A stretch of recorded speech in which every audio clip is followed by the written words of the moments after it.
Well, we have a lot of new content, so there's 9 new civilizations and all sorts of new buildings and units, but we really like to emphasize the new game systems that have gone in. So the biggest one of those is probably religion. Right at the beginning of the game, civilizations can start to worship a pantheon of gods, which gives them one new gameplay benefit. And it just kind of builds from there throughout the medieval and Renaissance periods. We really are excited about that system because it allows players to customize their strategies. When we released Civilization 5, we had completely rewritten the combat system. We had completely rewritten the diplomatic system. And to add the religion system, at least as it was, layered on top of that, we thought would be a little bit of overkill. So when Ed really attacked us, and he really wanted to accomplish something that fit with Civ 5, he really dug down deep and came up with something that we think is really, really cool. If I want this to be a game that I can play over and over again, and I don't want to have, the same choices presented to me without a lot of variation. So I like that kind of customization. It's great now that we have the expansion. We have 34 different civilizations to play. So that's a lot of choice right there. When you start a new game up and you decide that you're going to go down the religious path, it starts in a couple ways. First off, there's faith. Faith is a yield in the game, just like culture, science, gold. You get it from buildings, like the shrine or the temple. You might find it among ancient ruins, things that you find. Once you just get up to that little bit of amount, you get to found a pantheon of the gods. It just happens. The clock starts ticking away towards getting a religion. You have to build up a lot of faith for that. And you choose one belief as your people's brush with religion.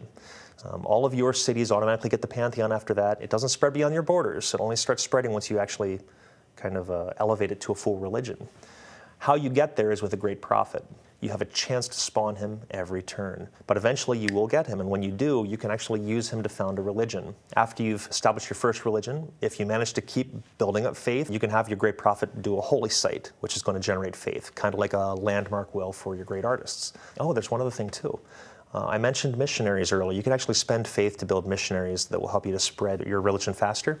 You can also use an extra great prophet for that. If you have a great prophet later, they can actually spread religion 3 times. They can go up to 3 different cities, boom, boom, boom, before they're expended, and really do a big job of spreading your religion. Well, I like how espionage lets you sort of get a look inside the other civilizations. That system goes in and starts checking in with what the AI is thinking about for those other civilizations. And if your spies have been there long enough and are of a high enough rank, you start to get little tidbits of information about what they might be planning. They can also rig elections. So every 12 turns, what they do if they're unopposed, if there's no other enemy spies in those city-states, is they'll increase your influence a little bit and drop everybody else's a little bit. So it's like a slow drip of water. If you're impatient, you can do what's called a coup. Now, if it's successful, you'll completely take over the allied spot. The person who was there before will take over wherever you were before, so it happens instantly. And if you're not successful, your spy's executed. You lose all your influence. Generally makes a mess of things, but it's for the gamblers out there. I'm a gambler, so I use the button a lot. They have a chance to do a few things. They can either steal a tech, because the more science that city is generating, the faster your spy is going to steal tech. And you'll be able to watch the bar in your espionage UI. And once it fills up, he'll have stolen a tech, and it'll come into being, and bam, you have it. And then he'll start doing it all over again. That's great, because it brings the rest of the world that's going on in the civilization game to life more. You can sort of get the secret plans and thoughts of the other leaders through the espionage system, so that's really what I love. We've always been in an ongoing fight with the game itself to make Naval a really compelling part of the game.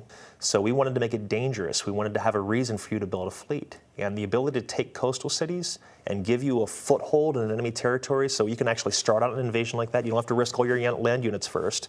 Now you have your naval units. You take that enemy city.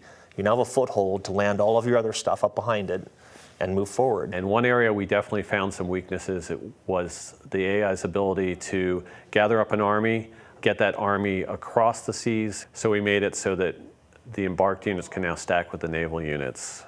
And now a naval invasion just doesn't take as much space on the map.